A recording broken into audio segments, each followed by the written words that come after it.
شروع اللہ کا نام لے کر جو بڑا مہربان نہایت رحم والا ہے۔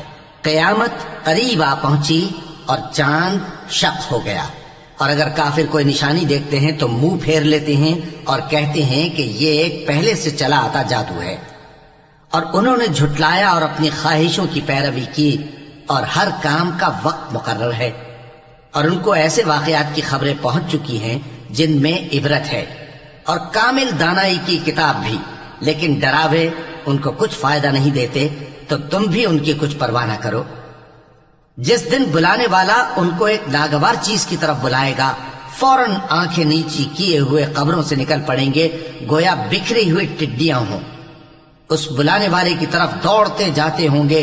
کافر کہیں گے یہ دن بڑا سخت ہے۔ ان سے پہلے نوح کی قوم نے بھی تکذیب کی تھی، تو انہوں نے ہمارے بندے کو جھٹلایا اور کہا کہ دیوانہ ہے، اور انہیں ڈانٹا بھی گیا۔ تو انہوں نے اپنے پروردگار سے دعا کی کہ میں ان کے مقابلے میں کمزور ہوں، بس تو ہی بدلہ لے لے۔ پس ہم نے زور کے میں سے آسمان کے دہانے کھول دیے اور زمین میں چشمے جاری کر دیے، تو پانی ایک کام کے لیے جو مقدر ہو چکا تھا جمع ہو گیا۔ اور ہم نے نوح کو ایک کشتی پر جو تختوں اور میخوں سے تیار کی گئی تھی سوار کر لیا، وہ ہماری آنکھوں کے سامنے چلتی تھی۔ یہ سب کچھ اس شخص کے انتقام کے لیے کیا گیا جس کو کافر مانتے نہ تھے، اور ہم نے اس کشتی کو ایک نشانی بنا چھوڑا، تو کوئی ہے کہ سوچے سمجھے؟ سو دیکھ لو کہ میرا عذاب اور ڈرانا کیسا ہوا۔ اور ہم نے قرآن کو سمجھنے کے لیے آسان کر دیا ہے، تو کوئی ہے کہ سوچے سمجھے؟ قوم عاد نے بھی تکذیب کی تھی، سو دیکھ لو کہ میرا عذاب اور ڈرانا کیسا ہوا۔ ہم نے ان پر ایک رہتی نحوست کے دن میں زبردست آندھی چھوڑ دی، وہ لوگوں کو اس طرح اکھیڑی ڈالتی تھی گویا اکھڑی ہوئی کھجوروں کے تنے ہیں۔ سو دیکھ لو کہ میرا عذاب اور ڈرانا کیسا ہوا۔ اور ہم نے قرآن کو سمجھنے کے لیے آسان کر دیا ہے، تو کوئی ہے کہ سوچے سمجھے؟ قوم سمود نے بھی خبردار کرنے والوں کو جھٹلایا، تو کہا کہ بھلا ایک آدمی جو ہم ہی میں سے ہے، ہم اس کی پیروی کریں؟ یوں ہو تو ہم گمراہی اور دیوانگی میں پڑ گئے۔ کیا ہم سب میں سے اسی پر وحی نازل ہوئی ہے؟ نہیں، بلکہ یہ جھوٹا بڑائی مارنے والا ہے۔ ان کو کل ہی معلوم ہو جائے گا کہ کون جھوٹا بڑائی مارنے والا ہے۔ اے صالح، ہم ان کی آزمائش کے لیے اونٹنی بھیجنے والے ہیں، تو تم ان کو دیکھتے رہو اور صبر کرو، اور ان کو آگاہ کر دو کہ ان میں پانی کی باری مقرر کر دی گئی ہے، ہر باری والے کو اپنی باری پر آنا چاہیے۔ تو ان لوگوں نے اپنے رفیق کو بلایا، اور اس نے اونٹنی کو پکڑ لیا، پھر اسے مار ڈالا۔ سو دیکھ لو کہ میرا عذاب اور ڈرانا کیسا ہوا۔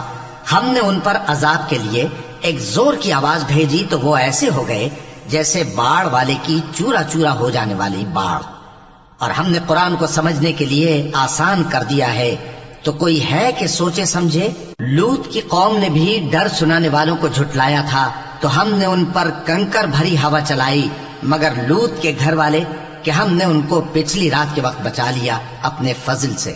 شکر کرنے والے کو ہم ایسا ہی بدلہ دیا کرتے ہیں۔ اور لوط نے ان کو ہماری پکڑ سے ڈرا بھی دیا تھا، مگر انہوں نے ڈرانے میں شک کیا، اور ان سے ان کے مہمانوں کو لے لینا چاہا، تو ہم نے ان کی آنکھیں مٹا دیں۔ سو اب میرے عذاب اور ڈرانے کے مزے چکھو۔ اور ان پر صبح سویرے ہی ٹھہر جانے والا عذاب آ نازل ہوا، تو اب میرے عذاب اور ڈراووں کے مزے چکھو۔ اور ہم نے قرآن کو سمجھنے کے لیے آسان کر دیا ہے، تو کوئی ہے کہ سوچے سمجھے؟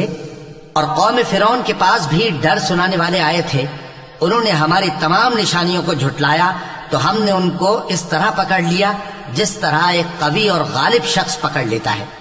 اے اہل عرب، کیا تمہارے کافر ان لوگوں سے بہتر ہیں؟ یا تمہارے لیے پہلی کتابوں میں عذاب سے کوئی چھٹکارا لکھ دیا گیا ہے؟ کیا یہ لوگ کہتے ہیں کہ ہماری جماعت بڑی مضبوط ہے؟ ان قریب یہ جماعت شکست کھائے گی، اور یہ لوگ پیٹ پھیر پھیر کر بھاگ جائیں گے۔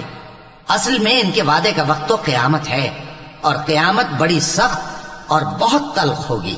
بے شک گناہگار لوگ گمراہی اور دیوانگی میں مبتلا ہیں۔ اس روز منہ کے بل دوزخ میں گھسیٹے جائیں گے، کہا جائے گا لو اب آگ کا مزہ چکھو۔ ہم نے ہر چیز اندازہ مقرر کے ساتھ پیدا کی ہے، اور ہمارا حکم تو آنکھ کے جھپکنے کی طرح ایک بات ہوتی ہے۔ اور ہم تمہارے ہم مذہبوں کو ہلاک کر چکے ہیں، تو کوئی ہے کہ سوچے سمجھے؟ اور جو کچھ انہوں نے کیا ان کے اعمال ناموں میں درج ہے، یعنی ہر چھوٹا اور بڑا کام لکھ لیا گیا ہے۔ جو پرہیزگار ہیں وہ باغوں اور نہروں میں ہوں گے، یعنی سچی بیٹھک میں، ہر طرح کی قدرت رکھنے والے بادشاہ کی بارگاہ میں۔